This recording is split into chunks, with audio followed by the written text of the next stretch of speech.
Hi, my name is Nicole Douglas, and I'm creating just basic tutorials on how to use Tonara.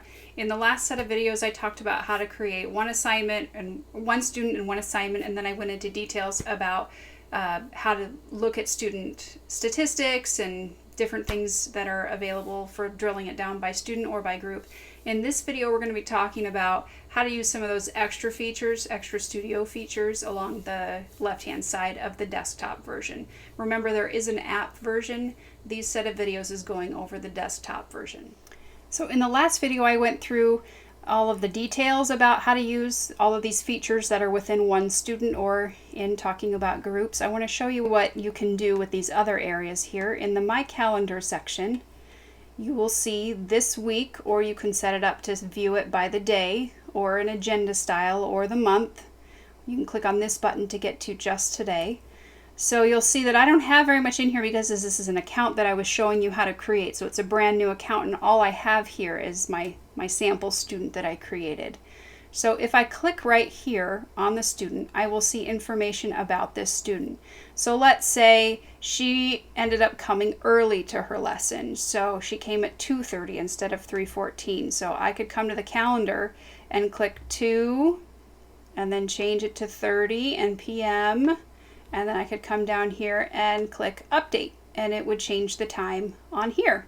So the calendar looks like this. You can click this plus sign to create other events like a recital, a birthday, a vacation, or something else that you want to put on the calendar.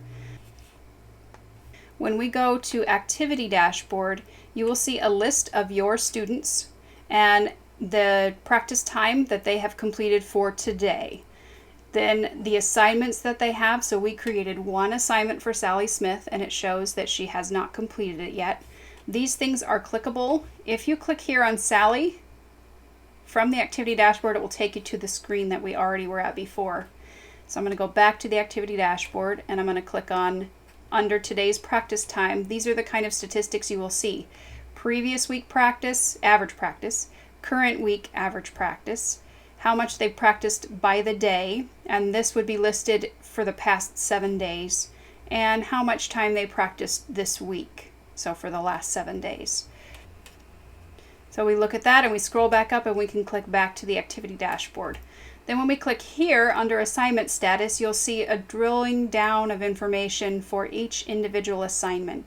Every student has the opportunity to practice anything they want that you have not assigned to them by clicking an extra practice option, and that time will appear here. I certainly have had students take advantage of that, sometimes in lieu of actually practicing what I've asked them to do. So that's a way for me to say, hey, I noticed you're practicing with Tonara, that's great, but please work on your assignments that I've given you first. When they've completed something, it will show here. You will see their total practice time. So this is since the last lesson took place. So once a new lesson becomes active, it will then show that week's or that current lesson's information there. So I'm going to go back to the activity dashboard. And next we're going to look at the leaderboard. So right now, I don't have any students who have played for the last 7 days because this is the account that I was showing you what it looks like at the very beginning of creating a Tonara account. If you click on Global, then you will see who has practiced the most in the last 7 days. Remember, it refreshes daily. So from the last 7 days, and it's refreshed every day, this is who has been practicing the most. What I like about that is that it rewards the person who's been practicing the most that week, so that even people who start signing up with Tonara today have a chance to get to the top of the leaderboard, whereas those who've been using it for a whole year still have to keep practicing in order to stay on the leaderboard. So that's kind of exciting to see that you can see the top 50 practicers all over the entire world. Now here's where you can create your own leaderboard if you want to customize a leaderboard. You could add any of your students into a specific one. So let's say you want your adult students to just look at themselves together. Or if you want to issue a challenge to just your Monday students or your Tuesday students or something like that, you can create customized leaderboards that the student will be able to look at there. I started to show you a little bit about the repertoire. Right here you'll see this assignment that we created for Sally, and you can use this search feature because it will become important the more assignments you create here so that you can quickly find them. So let's go ahead and create another assignment here. Let's say we're going to learn Ode to Joy, and it's a piece, and I'm going to say Ode to Joy, and the composer is Beethoven. And let's say I'm using My First Piano Adventures B lesson book. And I think it's on page 4. We're going to pretend it's on page 4 for right now. I want my student to be practicing it on a piano. I'm going to say it's beginner. Let's say for this one I want them to do 4 days a week and 1 minute a day. Now, because it can listen to them and give them points that way, I'm not going to do the optional points.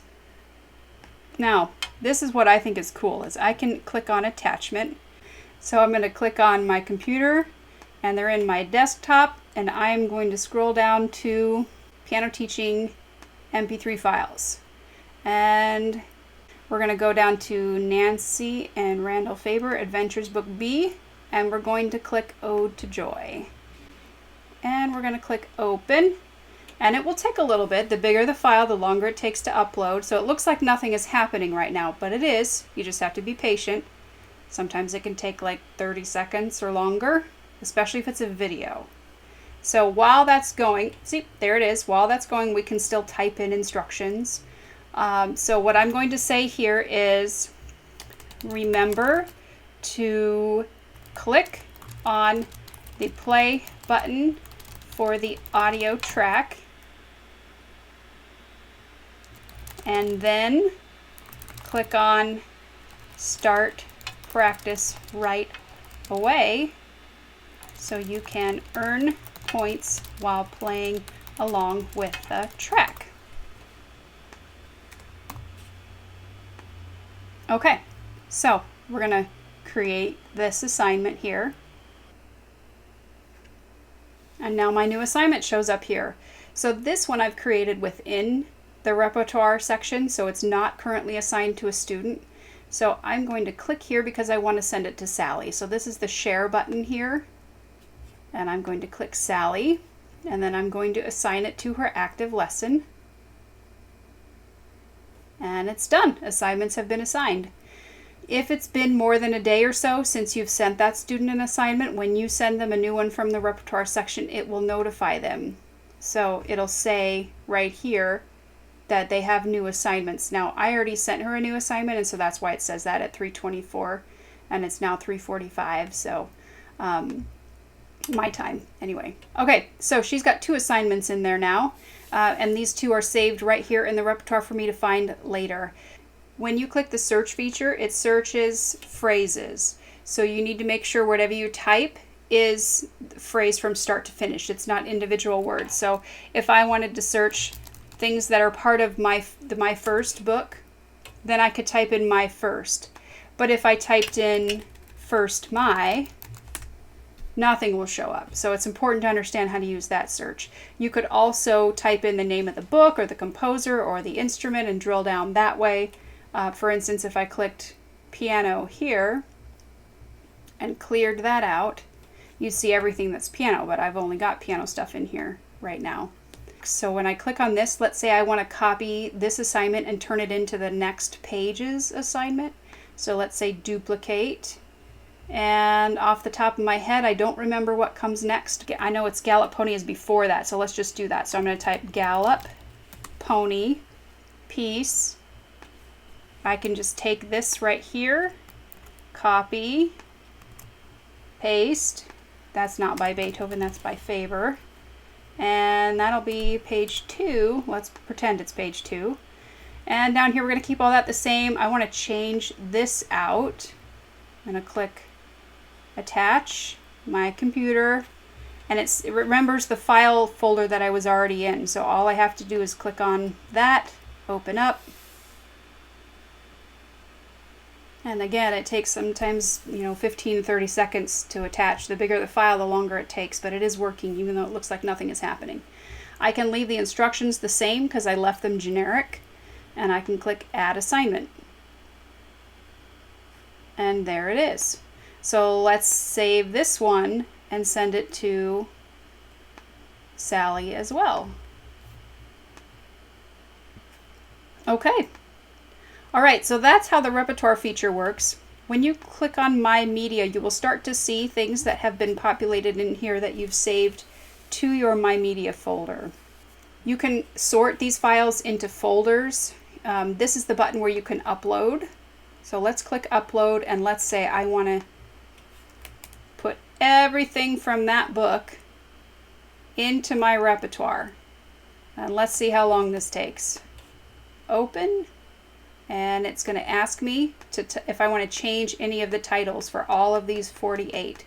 And I don't. That's because when I put them in my computer, I put the file names the way that I wanted them to show up already. So that saved me some time for uploading here. I'm going to click upload. And again, this might take a little bit because it's 48 files all at once. So we're going to be patient. So there's the first one. And there's the second one. So again, sometimes you have to go away and come back and check later and it'll be there. So just because you create something and send it to your student, and if it's not immediately in your student's account, it might just be taking a few minutes or longer to sync up, but it will sync up, so be patient. All right, so we're going to let that continue to load. I'm going to come back in the next video and show you what it looks like on my account, where I've got a whole bunch of repertoire already in there, so I can show you some more things that are possible.